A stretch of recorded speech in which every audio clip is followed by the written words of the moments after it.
What you doing? Gee, I got it ninja style. Ang poking ina mo. Lupita, alam, sinapatos. Dito guys ay may umiiyak sa Gedli. Okay ka lang?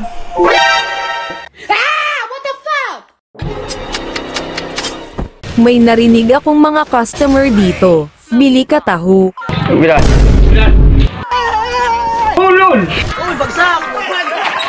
Dito guys pagpasok ko ay umiwas ako sa bala ng kalaban. Parang Matrix. Sabay sapak. Nawalan ng piso kasama niya. Kaya sinapak ko na. Sorry. May nakita akong kamote na nag-aabang. Kaya sinamahan ko din siya abangan yung kalaban.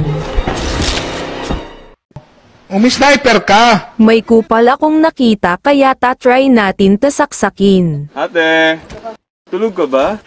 Saksak ka. Dito ay may nakita akong naninilip. Kaya sinilip din natin siya bago natin putukan ang kanyang mukha. Sana all. Parang may gagamba. Ay ayun pala, gumagawa siya ng bahay niya. Kaso nahuli namin siya at bibirahin na namin to. Habang papasok ay may nakita akong ipis. Bumalik sa HHM. At sumama din kasama niya. Ayok, kumagot. May narinig kaming kamote kaya saksakin natin to. Huh? No. Pagpasok ko ay may nakita akong customer. Ginagawa mo. Dito guys ay may nakita akong kamote. Akala niya nasa harap ako, yun pala pinutukan ko na yung mukha niya. Oh, hoy. Come na, parang may kasama ako. Dito ay may tumatae kaya sinaway ko siya. May narinig akong nagpapaputok kaya papauwiin natin siya. Pinalo sa puwit, content na naman. Mukhang naliligaw si ate, kaya papauwiin na natin siya. Anong trip yan? May sapatos pa. Emotional, damn it! Dito guys ay may nakita akong butiki, kaya itatry natin tong hulihin. Kukunin ko na sana siya, kaso parang malalaglag na. Kaya aabangan na lang natin muffle siya sa akin, kaysa mapunta pa sa iba.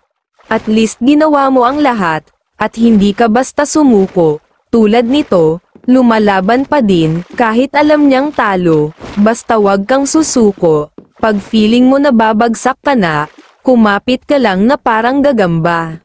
Kahit maraming nakaabang na bumagsak ka, manatili ka sa taas, at lumaban ng patas. Ang tagal naman nito malaglag, bumaba ka na dito, higpitan mo lang ang kapit mo at huwag ka magpapadala sa problema, kasi pag nagpadala ka, mabembang ka. May nakita akong customer, ngunit binigay niya ang kanyang mga baril, di na daw siya papalag, at susuko na siya. Kaya tinanong ko siya, alin ang nauna, itlog o bitlog? Sabi niya itlog na pula. Napakapangit ng ugali mo. Dito ay may nakita kaming kamote na nasiraan, kaya sinubukan namin ayusin yung spark plug niya. Kung gagana ba kaso ayaw pa rin. Kaya sinubukan namin dalawa at ayun biglang gumana.